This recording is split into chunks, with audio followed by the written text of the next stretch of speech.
Walt Disney's Winnie the Pooh and Tigger Too by Stephanie Kalmanson.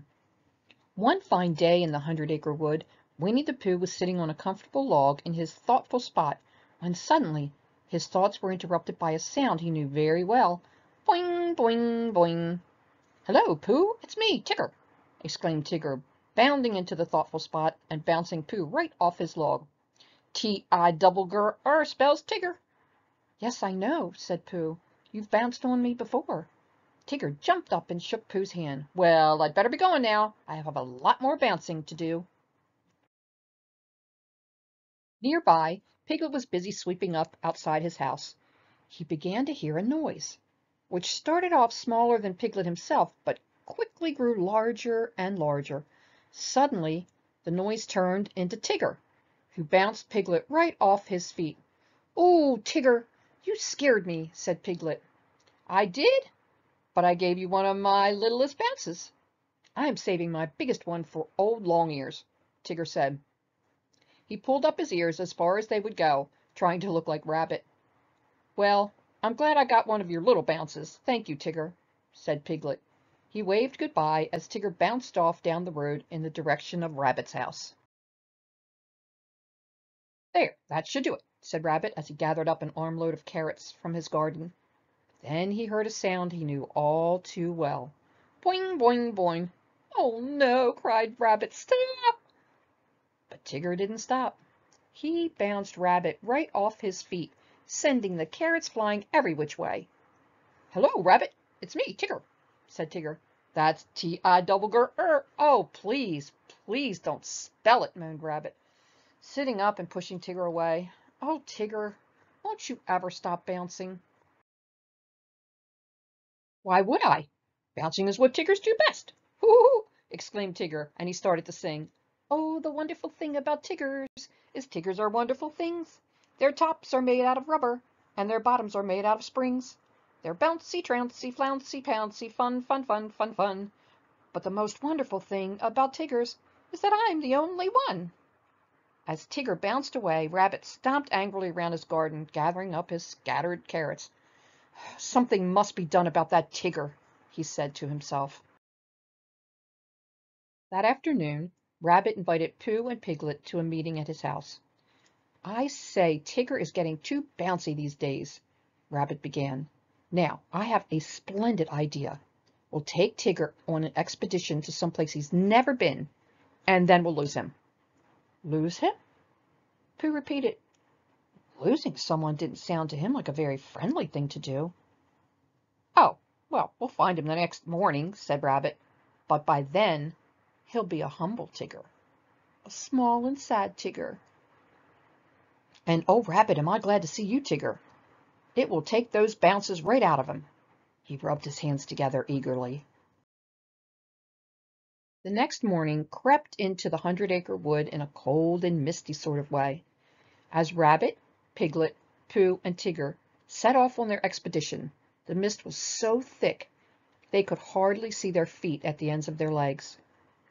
Tigger bounced in circles around the others. He bounced ahead and came back again. Finally, he bounced off into some specially thick mist beside the trail, where he seemed to disappear. "Quick!" Rabbit said eagerly. "Now's our chance to lose him." He ran into a hollow log and pulled Pooh and Piglet in behind him. Then he peeked out from the inside of the log and breathed a sigh of relief. Tigger was nowhere in sight. "My splendid idea worked perfectly," Rabbit said with a chuckle. "Now we can all go home." Pooh was very glad to hear that they were going home. Time for lunch," he said. "Hello!" called a voice from not very far away. "Oh, no, it's you-know-who!" cried Rabbit. Before Pooh quite knew what was happening, Rabbit had grabbed him and pulled him back inside the log. A second later, Tigger bounced onto the very log where Rabbit, Piglet, and Pooh were hiding. "Hello!" he shouted to the right. "Hello!" he shouted to the left. Then he leaned down and shouted, "Hello!" right into the log. Rabbit, Piglet, and Pooh shook all over as Tigger's shout echoed inside, but they didn't say a word. Tigger hopped off the log and bounced away into the 100-acre wood, still calling, "Hello!" Rabbit jumped out of the log. "Hooray!" he cried. "We've done it. We've lost Tigger. We can go home now." So they started off toward home. "It's funny how everything looks the same in the mist," said Rabbit a few minutes later. "Take the sand pit, for instance. I'm sure we've been here before." "I'm sure you're right," said Pooh agreeably. They kept walking, and in a little while they came upon the very same sand pit. Rabbit, how would it be if as soon as we're out of the sight of this old pit we try to find it again?" suggested Pooh. "Because you see, we keep looking for home, but we keep finding this pit. So, perhaps if we looked for this pit, we might find home." "I don't see much sense in that," said Rabbit. "If I walked away from this pit and then walked back to it, of course I would find it again. Wait right here and I'll prove it to you." With great determination, Rabbit set off into the mist.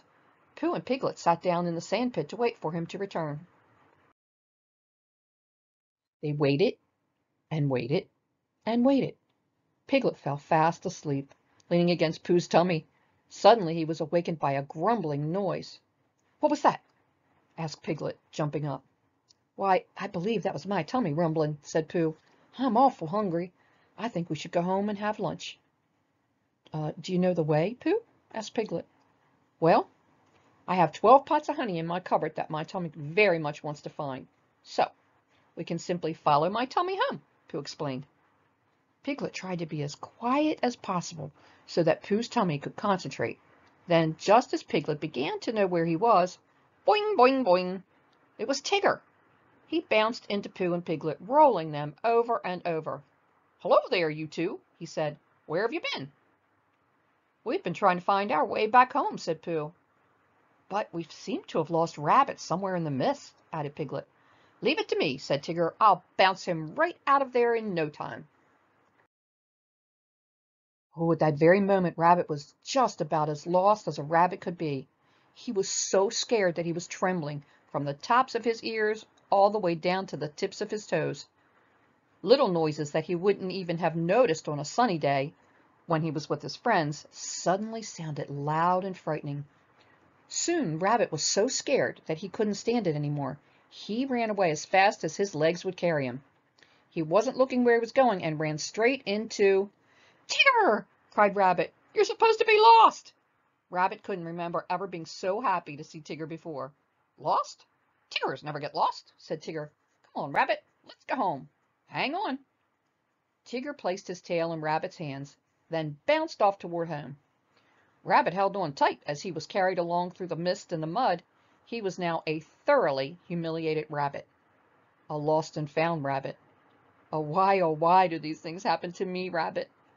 But more than anything else, he was the happy to be going home rabbit. A short while after Rabbit's getting lost adventure, it began to snow in the 100-acre wood. The snow fell quietly all night long. In the morning, a soft white blanket cozily covered all the houses in the forest, including the house where Kanga and her baby Roo lived. "Mama, when is Tigger going to get here?" asked Roo. "Be patient, dear," said Kanga as she swept a path through the snow. "He'll be here soon." Almost before the words were out of her mouth, Kanga and Roo heard a familiar sound. Boing, boing, boing. Tigger slid into the yard, creating a wave of snow that knocked Roo right off the mailbox.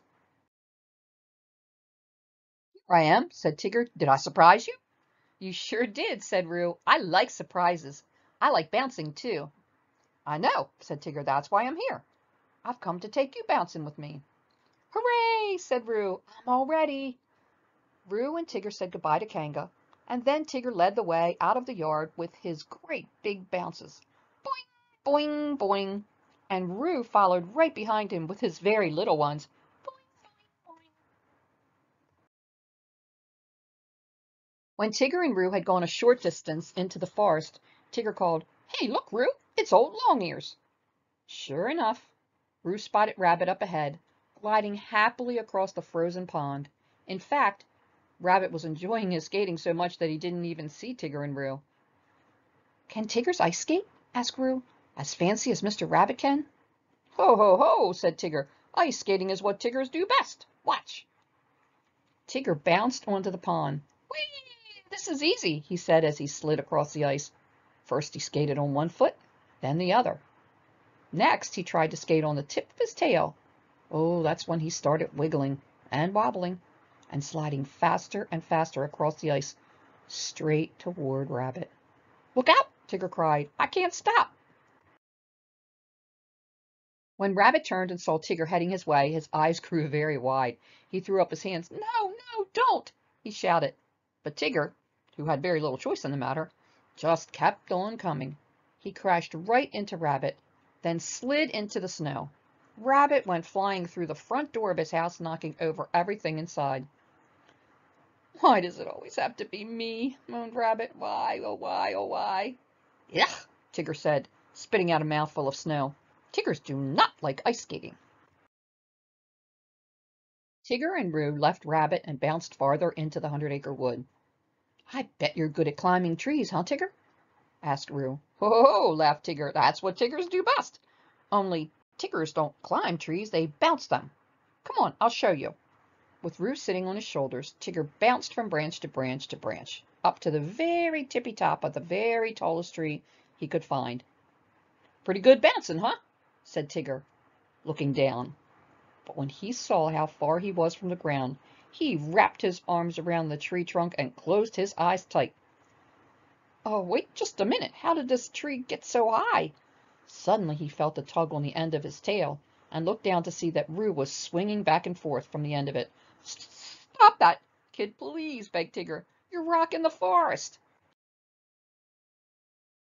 While Tigger was busy getting stuck in the tree, Pooh and Piglet were busy tracking some footprints around a bush. They stopped when they heard a loud "Hello!" "Look, Piglet," said Pooh. "There's something in that tree over there." "Hello!" cried the voice again. "Pooh, Piglet!" called a second, smaller voice. When he looked more carefully, Pooh saw that the something in the tree was actually Tigger and Roo. "Hello," said Pooh. What are you two doing up there?" "Well, I'm all right," said Roo, "but Tigger's stuck." "Help! Somebody, please help!" cried Tigger.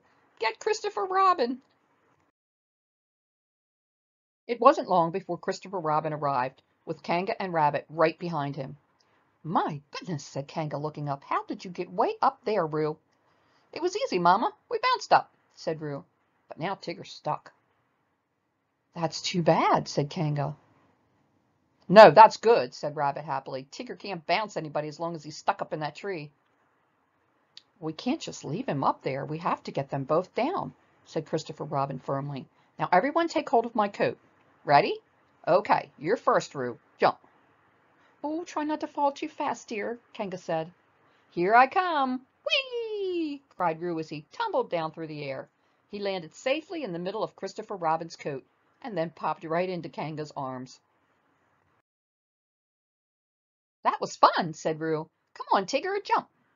"Jump? Tiggers don't jump, they bounce," said Tigger, clutching the tree tighter than ever. "Then why don't you bounce down?" suggested Pooh. "Don't be ridiculous. Tiggers only bounce up," said Tigger. "Well, then you'll have to climb down," said Christopher Robin. "Tiggers can't climb down because their tails get in the way," said Tigger, and he wrapped his tail tightly around the tree trunk. "That settles it," said Rabbit. "If Tigger won't jump down or climb down, we'll just have to leave him up there forever." "Forever?" moaned Tigger. "Oh, if I ever get down from this tree, I promise never to bounce again." "I heard that!" cried Rabbit, jumping for joy. "Did you all hear that? Tigger promised never to bounce again." "All right, Tigger," Christopher Robin called up to him. "It's time for you to come down now." It took some more coaxing, but finally Tigger unwound his tail from the tree and slowly and carefully climbed down. As soon as his feet touched the ground, Tigger was his old cheerful self again. "Hey, I'm so happy to be out of that tree, I feel like bouncing," he cried. "No, no, no," Rabbit said quickly. "You promised. No more bouncing." "Uh-oh, I did promise, didn't I?" said Tigger. "Does that really mean I can never bounce again? Not even one teensy-weensy bounce?" "Not even a smidgen of a bounce," said Rabbit. Tigger's tail flopped. His shoulders dropped. He walked off sadly into the softly falling snow. Tigger's friends watched him go. Rabbit was the only one with a smile on his face. Roo tugged on Christopher Robin's coat. "Christopher Robin," he said, "I like the old bouncy Tigger best." "So do I, Roo," said Christopher Robin. "Me too," said Piglet, and Pooh nodded. "We all do," said Kanga. "Don't you agree, Rabbit?" "Well," said Rabbit, he thought about all the times Tigger had bounced him off his feet. "Yes, Rabbit?" said Pooh. "Well, you see," said Rabbit, he thought about how sad Tigger had looked walking off without his bounce. "Oh, all right," said Rabbit at last.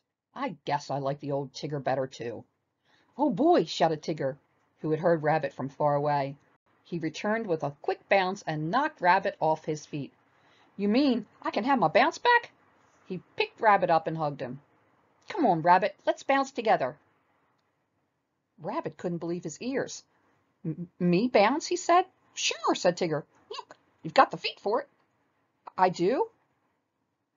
Everyone looked down at Rabbit's feet. No one had ever noticed before what good bouncing feet they were. Rabbit tried a little bounce, then a bigger one, then a bigger one than that. Before long he was bouncing just like Tigger. A smile spread across Rabbit's face. "Well, come on, everybody," he said. So Pooh, Piglet, Kanga, Roo, Tigger, Rabbit, and Christopher Robin happily bounced together all through the 100-acre wood. The end. Good night, my lovies. Hope you loved your story tonight. Read especially for Jackson, Josie, and Georgia.